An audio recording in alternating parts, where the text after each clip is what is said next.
You should see Tammy's grocery list. Now back to the Pet Project with your host, Tammy Trujillo. Down. Thank you so much, our production director, Ray Holdridge. We've been having a lot of fun here on the Pet Project today. And, I hate to slow it down and go to something that's as gut-wrenching as our next story, but it's something that we need to do because we have a situation that's developed over the last couple of weeks here in Southern California with one of the most severe, one of the worst hoarding cases that I've ever heard of. And there are some pictures already up on our Facebook page. And, before you look at these pictures, and there's going to be more coming here in the next minute or so, brace yourself, all right? Brace yourself, because I've never seen cats in this kind of, I don't even know what word I want to say, this kind of state. On the line with us right now, or going to be in a moment, is Deborah Roper with Meows Rescue. And there were about 40 cats. They were pulled from a hoarding situation here in Southern California. There are baby kitties, big kitties, and most of them have horrendous eye infections. There's one picture up on our Facebook page where the eye is about the size of a quarter. The eye is about the size of a quarter. It is swollen up. It is absolutely awful. And what they've done is they've gone in, they pulled 17 of these cats, the worst that they could possibly get out.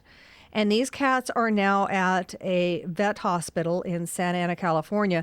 Most of these kitties, to survive, are going to have at least one and possibly both eyes removed. It's called an enucleation. And there's no way to save the eye. The eyes are so badly infected that they can't be salvaged. And they have to be removed to prevent other sorts of problems, infections, and so on. So these kitties will make it, but they're going to be blind kitties. And, if you've, follow along with the plight of special needs animals, you know that trying to find homes for special needs animals, it's hard enough to find homes for all the able animals that are out there, but special needs animals, particularly people are very confused about what it is to have a blind cat in your house. Boy, I'm here to tell you. And, we should have brought him today, and we didn't even think of it. We should have brought in Ebson, our kitty Ebson, or Ebsonius. Ebson is this absolutely drop-dead, gorgeous black kitty. What's Eb now, about 2 years? He's about 2 years old. He has a little white stripe on his front, but mostly he is solid black. He shines like nothing. He's beautiful in the sun. Ebby was born in a situation where he got that virus that goes through litters, and if you don't catch it right away, the baby's eyes, when they open, they're not valid, they're not functional. And Eb was in such a litter, and when we got Eb, he couldn't see, and we did have to go through the surgery to have what was masquerading as an eye, both of them taken out. So when you see Eb, it looks like he's walking around with his eyes closed. But you know what? Eb doesn't bump into a thing. So what does it mean to have a blind cat in your house? It means you have a cat. That's what it means. It means you have a cat. Ebson climbs our cat trees. He jumps from our cat trees. Eb plays with a ball. Eb plays with toys. Eb never misses the litter box. He knows exactly where to go. He knows where his food is. He knows where his water is. Seriously. We actually had someone at our house recently who said, why is your cat walking around with his eyes closed?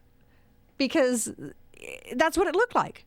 He doesn't bump into things. He doesn't crash into things unless you, of course, rearrange the room. Then he has to go through the mapping process again. But people thought our cat was walking around with his eyes closed. And no, he isn't. So what is it to have a blind cat? It's to have a cat. Very simple. All right. So we have got on the line with us now Deborah Roper from Meows Rescue. Deb, how you doing? I'm great, Tammy. How about yourself? Oh, doing okay. Kind of telling the story as I know it here and talking about, because, one of the things we thought about, not only are you rescuing these cats and dealing with them, but what the end result is this, you're going to have a slew of blind or partially blind cats up for adoption.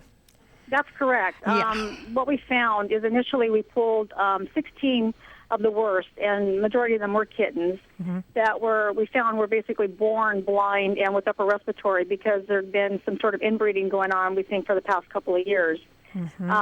So the news is that 6 of them are going to have surgery to remove at least one eye. Oh, wow. One kitten is actually totally blind. But that's not, that's not the most terrible news. I mean, that's the worst group. Right. But initially, the worst went to our vet, Dr. Coughlin, 17th Street Animal Hospital in Santa Ana, and the rest went to Foster's.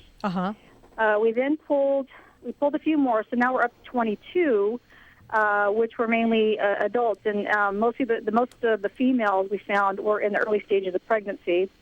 So since all of this inbreeding was going on, it was felt that it was better to abort them, even though that's not something that we really embrace. Well, no, but yeah, right. Under the circumstances, it makes perfect sense. And then we found a surprise. Apparently, there were another 25 cats out in the garage. Initially, we thought they were only in the home and in the backyard.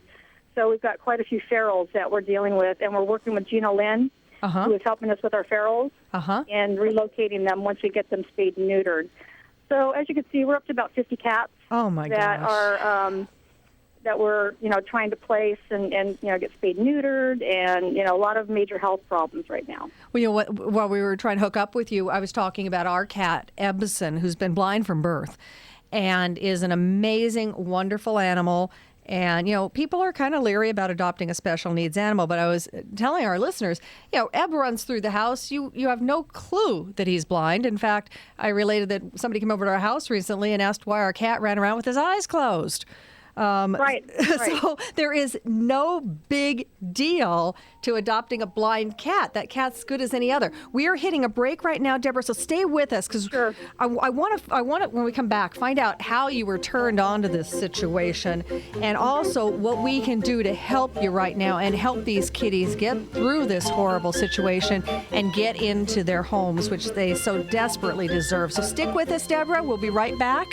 You are listening to The Pet Project, the show your pet wants you to listen to. Check out our Facebook page. Links going up constantly throughout the show. Pictures, all the information you need to follow up on the stories and the products and everything else you're hearing about on the show today. Tammy Trujillo's Pet Project on Facebook. We're back in a couple of minutes on CRN.